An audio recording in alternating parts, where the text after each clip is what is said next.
এইবাৰ যেটো পোৰ্টেলত সোমাব তাক ফাইনেল হিচাপে সোমাই দিও যে ইয়াৰ পিছত আৰু আমাৰ কোনো বাকি নাই আমি পোৰ্টেলত সোমাইছো ঠিক আছে 6 চনৰ আগত কলেজ বলে স্যাৰ 10ৰ পিছতো অলপ 11-12 শিক্ষক সোমালে আমি পোৰ্টেলত সুবিধা দিছো আপোনালোকে ফিল আপ কৰক কোনো আপত্তি নাই আমি চাই লওঁ 11ত ন আপোনালোকে কাক ললে 12ত ন কাক ললে 13ত ন কাক ললে 14ত ন কাক ললে 15ত ন কাক ললে আপোনালোকে সোমাওক আমি চাই লওঁ কি আছে কি নাই আমি গোটেইখিনি ডেটা এইবাৰ আমি ক্যাপচাৰ কৰিম আৰু ইয়াৰ পিছত আৰু নতুন যাতে আমি আৰু এটা কাহিনী আৰম্ভ কৰিব নোৱাৰো পোৰ্টেলটোত কিবা অসুবিধা হ'ব শিক্ষা মন্ত্ৰীৰ লগত কথা পাতিব বলে এটো সোমাব পৰা নাই এটো দিব পৰা নাই আৰু আমি বহুত ফ্লেক্সিবল হৈ আছো যে 6ৰ আগৰ যিকোনো এখন প্ৰমাণ দিয়ক কনকাৰেন্স নালাগে পাৰমিশন নালাগে মাটিৰ কাগজখিনি হলেও হল বলে 6ৰ আগত আপোনালোকৰ তাতে কোনোবা এজন ইনস্পেকশনত আহিছিল তাৰো পুৰণা ফটোখনে ৰিপৰ্টখনে দি দিয়ক হেতু আমি চাই লম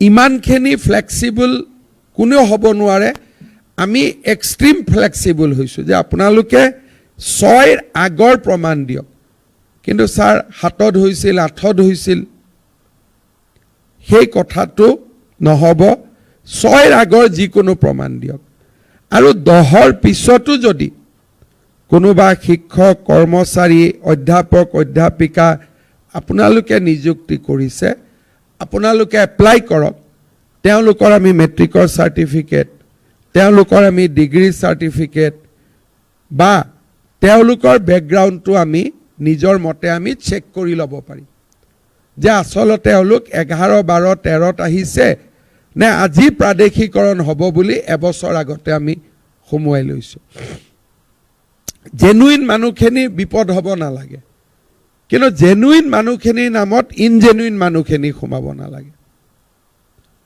সেইকাৰণে আপোনালোকে ইয়াতে গোটেইখিনি ডাটা লৈ আপোনালোকে আবেদন কৰক যি আছে পোৰ্টেলত আপোনালোকে লিখক আমি লাহে লাহে বহি আমি এই সমস্যাটো ওয়ান্স ফৰ অল আমি সমাধান কৰি দিব খুজিছো যাতে এই সমস্যাটোৱে অসমখনক সদায় কষ্ট দি নাথাকে আৰু মই আশা কৰোঁ যে আপোনালোকে কথাখিনি বুজিব খুব ধুনীয়াকৈ নিজৰ কথাখিনি লিখিব আৰু এই কথাবিলাক আপোনালোকে লিখা তথ্যখিনি আমি পৰীক্ষা কৰি যোন সঁচা অৰ্থত প্ৰাদেশিকৃত হ'ব লাগে তাক আমি প্ৰাদেশিকৰণৰ ব্যৱস্থা কৰিম আৰু আপোনালোকে আপোনালোকৰ এছ'চিয়েশ্যনৰ মেম্বাৰ সকলোকো ক'ব ঘৰত বহি এইটো আপলোড কৰিব পাৰিব দিছপুৰত অহা যোৱা কৰি থাকিব নালাগে মিটিঙত গ'লে কোনো মেমৰেণ্ডাম দিয়াৰ প্ৰয়োজন নাই আমি আপোনালোকে কথা ক'ব পৰা আপোনালোকক আমি প্লেটফৰ্ম এটা কৰি দিছো যি ক'ব লাগে ইয়াতে কওক যাতে আমি গোটেই পৰিৱেশটো এটা গম পাওঁ যোৱাকালি অজন্তা নেওক ডাঙৰীয়ানীয়ে এটা যেটো তেওঁৰ বাজেট দিছে বহুত শিক্ষক শিক্ষয়িত্ৰী থাকিব কিবা বিভিন্ন কাৰণত তেওঁলোকৰ প্ৰাদেশিকৰণ নহয়গৈ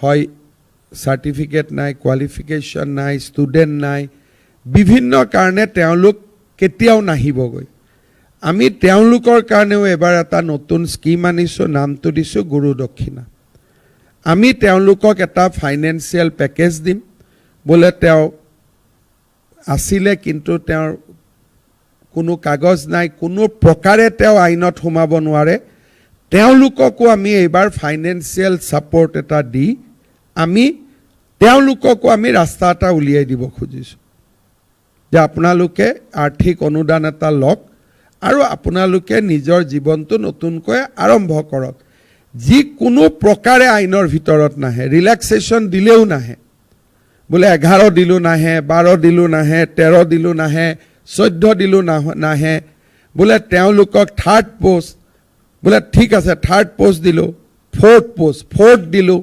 ফিফ্থ দিলোঁ, তাৰ পিছতো 6 ওলালে। চ' যিখিনি মানুহ কোনো প্ৰকাৰে আইনৰ ভিতৰত নাহে তেওঁলোকৰ কাৰণেও এইবাৰ আমি এটা স্কিম বাজেটত লিখিছোঁ যে গুৰু দক্ষিণা আমি তেওঁলোকক এটা ওৱান টাইম ফাইনেন্সিয়েল এছিষ্টেঞ্চ এটা দিম আৰু চৰকাৰৰ আন পদত এপ্লাই কৰিলে আমি তেওঁলোকক এটা প্ৰিফাৰেঞ্চিয়েল 5 নম্বৰ 4 নম্বৰ মাৰ্কিং এটাও দিম যাতে ল'ৰা ছোৱালীখিনি ওলাই আহি বেলেগ পদত আবেদন কৰিব পাৰে। মই ভাবোঁ এনেকৈ আমি সকলোৱে লগ লাগি অকল চৰকাৰ নহয়, চৰকাৰ ডিপাৰ্টমেণ্টৰ অফিচাৰখিনি, শিক্ষক শিক্ষয়িত্ৰী আমি সকলোৱে মিলি এই ভেঞ্চাৰ স্কুলৰ সমস্যাটো চিৰ জীৱনৰ কাৰণে শেষ কৰিব লাগে। 60,000 টিচাৰ এপইণ্টমেণ্ট হৈছে, চৰকাৰে ইয়াতকৈ নোৱাৰে। তথাপিতো আমি শেষ এটেম্প এটা লৈছোঁ যে যি আহে আহক, এইবাৰ আমি ইয়াক চেছ কৰিম। আৰু তাৰ পিছত আপোনালোকে আৰু এছ'চিয়েশ্যন কৰি নাথাকিব, এইটোৱে আপোনালোকৰো সমস্যাৰ সৃষ্টি কৰে।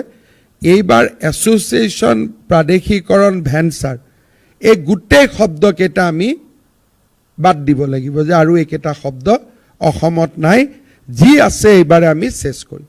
তাৰপিছত কৰ্মচাৰী পৰিষদ আছে, প্ৰাথমিক শিক্ষক সন্মিলনী আছে, এইবিলাক কৰি থাকক যি কৰ্মচাৰীৰ এছ'চিয়েশ্যন আছে। কিন্তু এখন এখন পেজ ছপাই ল'লোঁ, তাৰ পৰা কালেকশ্যন, এইবিলাকৰ ৰাস্তাবিলাকো আৰু আমি বন্ধ কৰি দিব লাগে। কাৰণ কোনো প্ৰেচিডেণ্ট ছেক্ৰেটেৰীটো নিজৰ খৰচত দিছপুৰত আহিবই নোৱাৰে। আজিকালি অহা যোৱা কৰোঁতেই ধেমাজিৰ পৰা কিমান টকা লাগে দাদা? অহা যোৱা কৰি হোটেলে 5,000 টকা লাগে। ভেঞ্চাৰ স্কুলৰ শিক্ষকেতো দিব নোৱাৰে, শিক্ষকজনোতো কোনোবা এছ'চিয়েশ্যনৰে মেম্বাৰ, তেওঁ আকৌ বেলেগৰ পৰা 50-100 লোৱা। এই কাৰবাৰবিলাক আমি জীৱনৰ কাৰণে বন্ধ কৰি দিব লাগে আৰু ফাইনেলি এই সমস্যাটো এইবাৰ আমি সমাধান কৰিব লাগে।